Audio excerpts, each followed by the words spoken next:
എന്താ ഇവിടെ തന്നെ നിന്ന് കളഞ്ഞത്? നമുക്ക് ആ കൊച്ചു കിടക്കുന്നിടത്തേക്ക് പോണ്ടേ? പോകണം. പക്ഷേ അതിനിവിടെ കാവൽ നിൽക്കുന്നവൻ എന്നെ അനുവദിക്കുന്നില്ലല്ലോ. ആര്? സെക്യൂരിറ്റിയോ? അവന്മാരോട് പോവാൻ പറ. ഘോര ധൈര്യമായിട്ട് വരണം.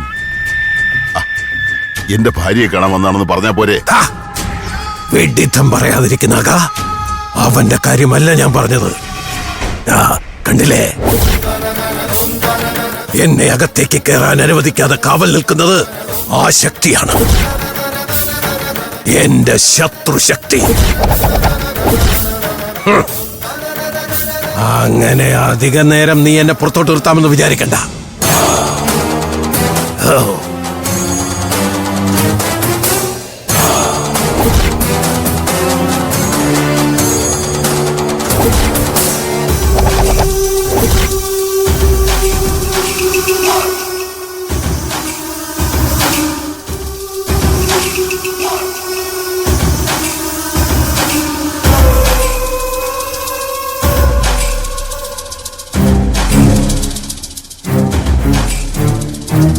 ഇതാ ഈ ശൂലം താൻ കൊണ്ടുപോയി ആ രൂപത്തിന് മുന്നിൽ വയ്ക്കുക.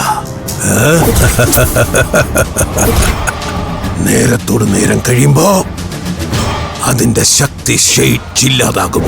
പിന്നെ അത് വെറുമൊരു ശിലയായി പരിണമിക്കും. അത് കഴിഞ്ഞാ പിന്നെ ഘോരയ്ക്ക് മുന്നിൽ ലക്ഷ്മണരേഖ വരയ്ക്കാൻ ഒരു ശക്തിക്കും കഴിയില്ലെന്നാക. അല്ല, നേരത്തോട് നേരം എന്നൊക്കെ പറയുമ്പോ ഇപ്പൊ വെച്ചാൽ ഒരു ദിവസം എടുക്കില്ലേ? അതായത് 24 മണിക്കൂർ. അല്ല, അതുവരെ കൊച്ചു ജീവിച്ചിരിക്കുന്നു എന്താ ഉറപ്പ്? എന്താ ഘോര, ഞാൻ പറഞ്ഞ ശരിയല്ലേ? ഇല്ല നാക. ജാതകത്തിൽ പറഞ്ഞിരിക്കുന്ന സമയം വരെ അവൾ ജീവനോടിരിക്കേണ്ടത് ആ ദൈവീക ശക്തികളുടെ ആവശ്യമാണ്. അതിനു വേണ്ടിയിട്ടാണ് അവർ പരിശ്രമിക്കുന്നത്. പക്ഷേ അത് വെറുതെയാ. അവൾ ജീവനോടെ ഇരിക്കും. ഈ ഘോരയുടെ മൂർത്തികളുടെ ബലിപീഠത്തിന് മുന്നിലെത്തുന്നത് വരെ. അത് കഴിഞ്ഞാൽ അവൾ ഘോരയുടെ ബലി ഉരുവാണ്. എന്റെ മൂർത്തികൾക്ക് വേണ്ടി ഞാൻ ഒരുക്കി വച്ച ബലി മൃഗം. അതുകൊണ്ട് തൽക്കാലം അവൾക്കൊന്നും സംഭവിക്കാൻ പോകുന്നില്ല. താൻ ധൈര്യപൂർവം ചെന്ന് ഈ ശൂലം അവിടെ നിക്ഷേപിക്ക.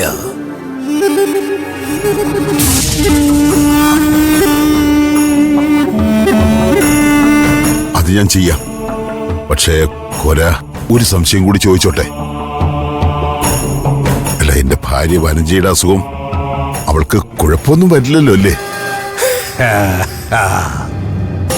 ഘോരയോടൊപ്പം നിൽക്കുന്നവരെയും അവരെ വേണ്ടപ്പെട്ടവരെയും സംരക്ഷിക്കുന്ന ചുമതല ഈ അഘോരയ്ക്കുള്ളതാ.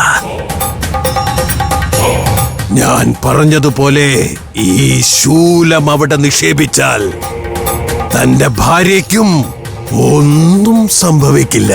പക്ഷേ അതിൽ ഭംഗം വന്നാൽ ചിലപ്പോൾ അവരുടെ ജീവൻ പോലും അപകടത്തിലായേക്കും. അയ്യോ, അങ്ങനെയൊന്നും സംഭവിക്കരുത്. ഞാനിതിപ്പോ തന്നെ അവിടെ കൊണ്ടുവയ്ക്കാം. എങ്കിൽ വേഗമാകട്ടെ. ആരും കാണാതെ വേണം അതവിടെ കൊണ്ടുവയ്ക്കാൻ. അപ്പോൾ ഞാൻ അങ്ങോട്ട് മാറി നിൽക്കാം.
അച്ഛാ, അച്ഛനോട് എന്തെടുക്കുക? ഞാനിവിടെ ശൂലം അല്ല, ഏ? നിന്റെ അമ്മയ്ക്ക് വേണ്ടി പ്രാർത്ഥിക്കായിരുന്നു മോനെ. ഇവിടെ വന്ന് ശിവലിംഗം നോക്കി പ്രാർത്ഥിച്ചാൽ അസുഖം പെട്ടെന്ന് മാറുമെന്നാ ആൾക്കാര് പറയുന്നേ. ഓഹ്, അതൊക്കെ പിന്നെ ആവാം. അമ്മയുടെ ടെസ്റ്റിന്റെ റിസൾട്ട് വന്നിട്ടുണ്ട്. അത് പറയാൻ വേണ്ടിട്ട് വാസുകി ഡോക്ടർ അച്ഛനെ അന്വേഷിച്ചോണ്ടിരിക്കുക. ഡോക്ടർ റൂമിൽ വെയിറ്റ് ചെയ്യാ. അച്ഛൻ പെട്ടെന്ന് വാ, ഡോക്ടർ ഇപ്പൊ പോവും. അല്ലടാ മോനെ, ഞാനൊന്ന് പ്രാർത്ഥിച്ചിട്ട് ഇപ്പൊ വരാം. ഓമ്പിക്കോ. അതൊക്കെ പിന്നെ വന്ന് പ്രാർത്ഥിക്കാം. ഇപ്പൊ ഡോക്ടറെ കാണുന്നതാ പ്രധാനം. അല്ല, അത് പിന്നെ ഇപ്പൊ ഇതിപ്പോ അച്ഛൻ ഇങ്ങോട്ട് വന്നേ. എടാ, മോനെ. വാ വാ അച്ഛാ.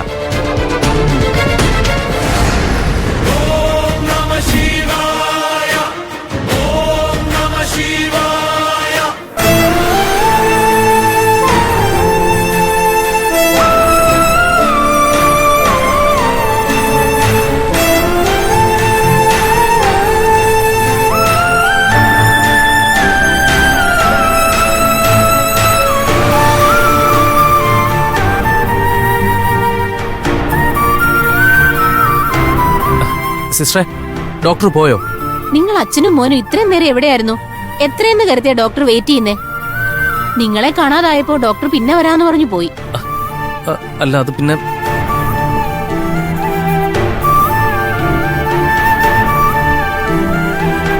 അല്ല, അമ്മയ്ക്കിപ്പോ എങ്ങനെയുണ്ട്? BP സ്റ്റേബിൾ അല്ല. ECGയിൽ വേരിയേഷൻ കണ്ടിന്യൂ ചെയ്യുന്നുണ്ട്.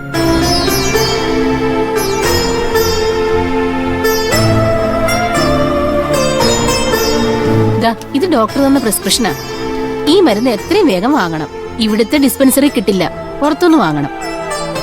പിന്നെ പോകുമ്പോ പേഷ്യന്റിനെ തനിച്ചാക്കി എങ്ങും പോവരുത്. ഒരാൾ എപ്പോഴും കൂടെ തന്നെ ഉണ്ടാവണം.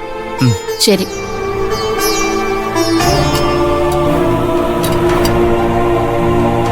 അച്ഛാ, കാശെടുക്ക്. ഞാൻ പോയി മെഡിസിൻ വാങ്ങിട്ട് വരാം.